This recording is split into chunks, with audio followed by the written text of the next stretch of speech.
Now, let us delve into the Noble Eightfold Path.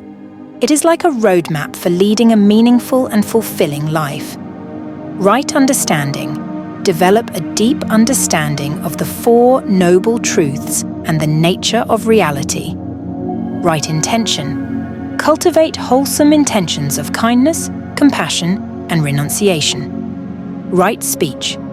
Speak truthfully, kindly, and mindfully, avoiding harmful speech. Right action. Engage in ethical conduct, refraining from harming living beings.